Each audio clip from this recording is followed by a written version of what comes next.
अब देखिए drift velocity को हम डिफाइन कैसे करेंगे और इसका एक्सप्रेशन कैसे फाइंड आउट करेंगे, इस चीज़ के बारे में थोड़ा हम समझने चल रहे हैं। तो इसको हम देखिए आपको पिछली वीडियो में बताए थे कि किसी कंडक्टर के अंदर फ्लो होने वाला इलेक्ट्रिक करंट होता क्या है।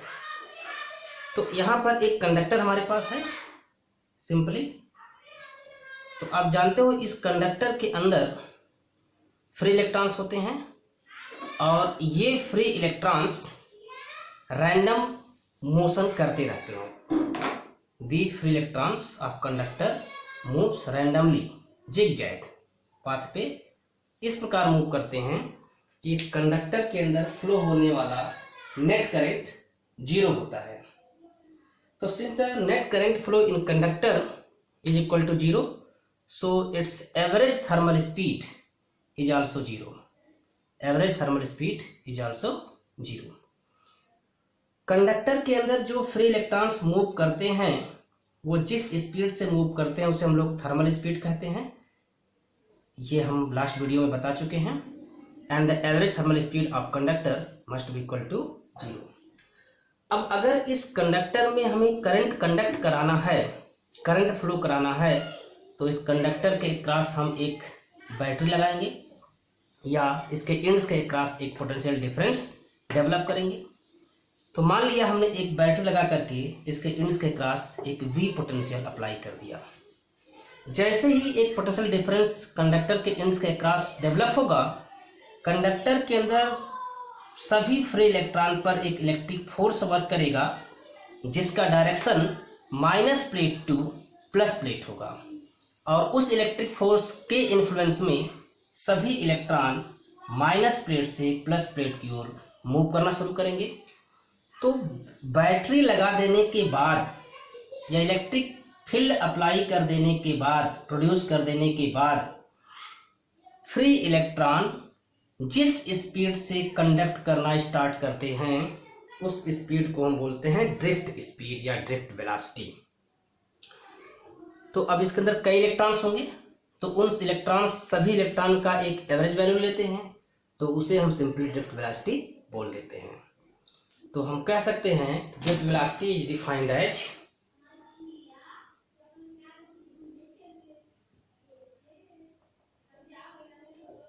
drift velocity is defined as the average velocity of free electron, average velocity of free electron by which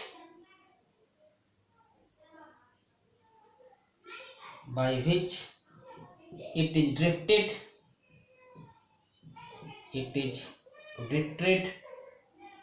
from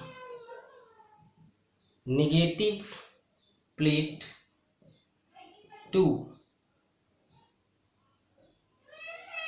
towards positive plate of conductor, positive plate of conductor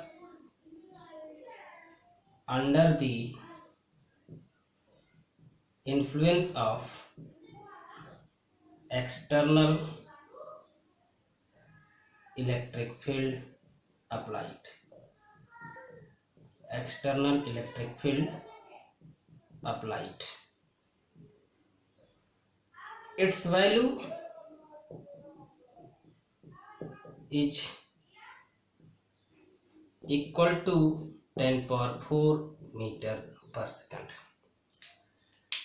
तो electric potential difference apply कर देने के पश्चात electrons जिस speed से conduct करना शुरू करते हैं उसी स्पीड को हम लोग इलेक्ट्रिक ड्रिफ्ट स्पीड कहते हैं और इसका डायरेक्शन माइनस प्लेट से लेकर के प्लस प्लेट की ओर होता है।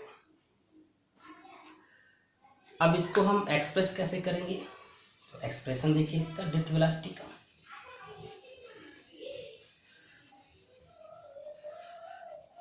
एक्सप्रेशन तो अभी देखिए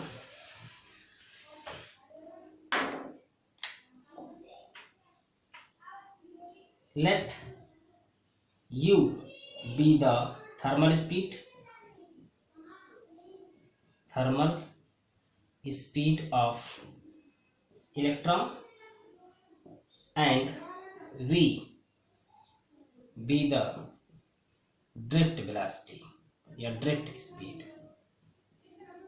इसका मतलब क्या है कि जब पोटेंशियल डिफरेंस हमने अप्लाई नहीं किया था तो उसका स्पीड u था जिसे थर्मल स्पीड बोले, और जब पोटेंशियल डिफरेंस अप्लाई कर दिया तो उसका स्पीड vd या v हो गया।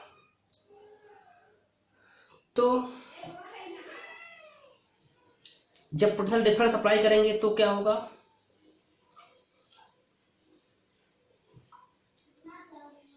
इलेक्ट्रिक फील्ड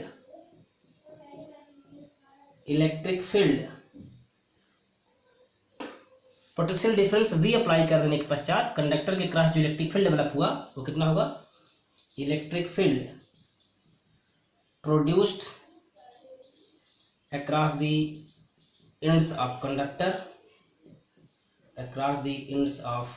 कंडक्टर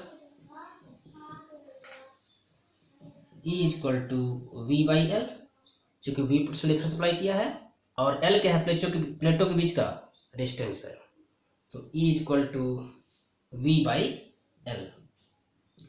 अब इस इलेक्ट्रिक फील्ड के इन्फ्लुएंस में सभी इलेक्ट्रॉन पर इलेक्ट्रिक फोर्स लगेगा, तो कितना लगेगा, electric force experienced by electron F equal to minus e. Minus e क्यों लिया मैंने, क्योंकि आप जानते हो F बराबर ई क्यू होता है, तो Q कितना है, माइनस ई, क्योंकि इलेक्ट्रॉन है, तो F equal to minus e. So MA equal to minus e, F equal to MA by Newton second law, तो this implies that A equal to minus E by m. तो electric potential apply कर देने के पश्चात electrons पर इतना acceleration develop होगा। अब ए एक्सेलरेशन डेवलप होने के पश्चात उसकी स्पीड v कैसे होगी, तो from first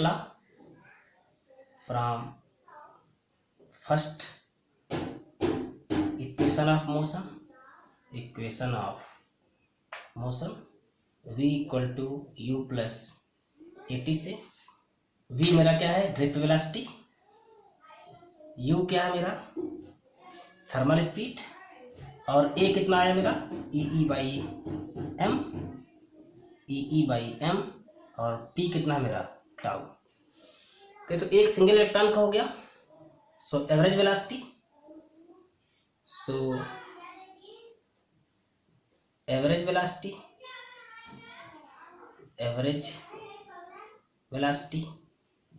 vd bar equal to u bar minus E by M into tau bar. अब u बार, सिंस हमने बताया average velocity u bar equal to 0, तो vd is equal to minus E tau by m. तो this is expression of drift velocity. ये हो गया हमारा drift velocity. अगर आप चाहो तो ई की वैल्यू रख सकते हो v बाई एल, तो vd equal to minus E by M into v by L into tau. इसको भी आप चाहो तो नोट कर सकते हो। तो इस प्रकार से आपने देखा कि जो ड्रिफ्ट वेलोसिटी का डायरेक्शन है वो अप्लाइड इलेक्ट्रिक फील्ड के अपोजिट है। तो vd equal to minus E tau by M, vd drift velocity, E charge of electron, E electric field produced inside the conductor by applying electric potential, V tau relaxation time, and m mass of electron. So this is the expression of drift velocity.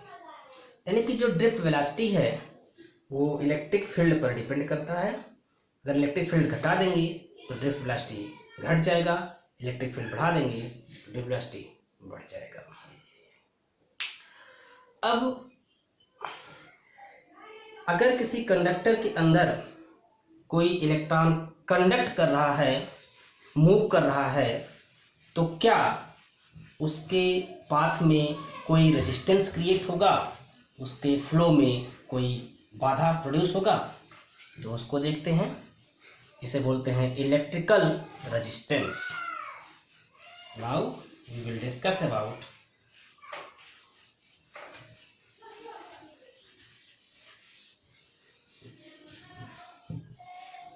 Electrical resistance.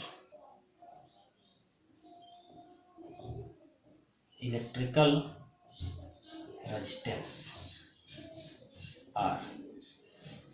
तो क्या होता है electrical resistance? तो यहां पर देखिए, ये conductor है। इस कंडक्टर के अंदर अगर फ्री इलेक्ट्रॉन कंडक्ट कर रहा है, इलेक्ट्रिक पोटेंशियल हमने अप्लाई कर दिया, तो आप जानते हो इस कंडक्टर के अंदर फ्री इलेक्ट्रॉन के साथ साथ इसमें आयंस भी होते हैं। ये इलेक्ट्रॉन है तो यहाँ पर पॉजिटिव आयंस भी होंगे, ये पॉजिटिव आयंस भी होंगे। तो जब इलेक्ट्रॉन यहां से मूव करना शुरू करता है, तो जैसे इलेक्ट्रॉन इस आयन के पास पहुंचेगा तो कोलाइड करेगा और कोलिजन से अपनी एनर्जी यहीं पर लॉस कर देगा और फिर बैटरी से एनर्जी लेकर के फिर वो मूव करना शुरू करेगा। यानी इलेक्ट्रॉन ऐसे आया, फिर कोलिजन किया, फिर अपना पाथ चेंज करेगा, फिर यहाँ आएगा। इस प्रकार से ये इलेक्ट्रॉन अपना पाथ चेंज करता रहेगा। तो इलेक्ट्रॉन जब कंडक्टर के अंदर आगे बढ़ रहा है तो उसके रास्ते में आयंस पड़ रहे हैं, उस आयन से वो कोलाइड करेगा और आयंस के कोलिजन के कारण उसके फ्लो में उस बाधा उत्पन्न होगी, अपोजिशन होगा। तो किसी कंडक्टर के अंदर इलेक्ट्रॉन के फ्लो में जो भी अपोजिशन प्रोड्यूस होता है, जो भी ऑब्स्टेकल प्रोड्यूस होता है, उसी अपोजिशन को, उसी ऑब्स्टेकल को हम लोग इलेक्ट्रिकल रेजिस्टेंस कहते हैं। तो व्हाट इज इलेक्ट्रिकल रेजिस्टेंस? तो कह सकते हो electrical resistance is the property of conductor by which it opposes the flow of electron. कह सकते हैं it is property of conductor, it is property of conductor of material by which it opposes the flow of electron.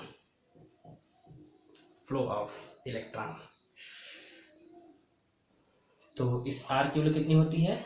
R equal to V by I, electrical resistance. कितना हम potential difference apply कर रहे हैं और उसमें कितना current flow हो रहा है। अब यहाँ पर देखिए, रेजिस्टेंस किन किन बातों पर डिपेंड करता है? तो रेजिस्टेंस आपका 3 बातों पर डिपेंड करेगा। क्या? पहला, आयंस कितने हैं, मतलब नेचर ऑफ मटेरियल। दूसरा, इस कंडक्टर का लेंथ कितना है। तीसरा, इसका क्रॉस सेक्शन एरिया कितना है। तो इट इज इलेक्ट्रिकल रेजिस्टेंस। अब आपने देखा था कि Vd equal to E tau by M आया था।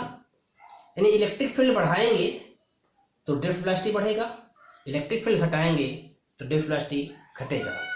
यानी कि drift velocity of electrons depends on electric field produced inside the conductor. तो इसे क्या बोलते हैं कि इलेक्ट्रिक फील्ड बढ़ा देंगे तो ड्रिफ्ट वेलोसिटी बढ़ जाएगा, इलेक्ट्रिक फील्ड घटा देंगे तो इलेक्ट्रिक फील्ड ड्रिफ्ट वेलोसिटी घट जाएगा। तो उसको हम एक नाम देते हैं, इसका नाम है मोबिलिटी। तो समझते हैं व्हाट इज मोबिलिटी। तो मोबिलिटी क्या होता है? It is the ratio of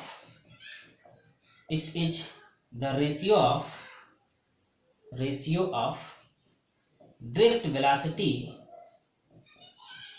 drift velocity of electron to the electric field that is mobility mu is equal to Vd upon E. This is drift velocity. इसको हम ऐसे भी कह सकते हैं, mobility of electron is defined as the drift velocity of electron produced in unit electric field. अब इसका unit क्या होगा? तो ड्रिफ्ट वेलोसिटी मीटर पर सेकंड, इलेक्ट्रिक फील्ड के लिए न्यूटन पर कूलम।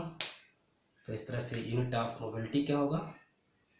ड्रिफ्ट वेलोसिटी का मीटर पर सेकंड, ये हो गया न्यूटन पर कूलम, तो ये हो गया metre coulomb per newton second. This is unit of mobility.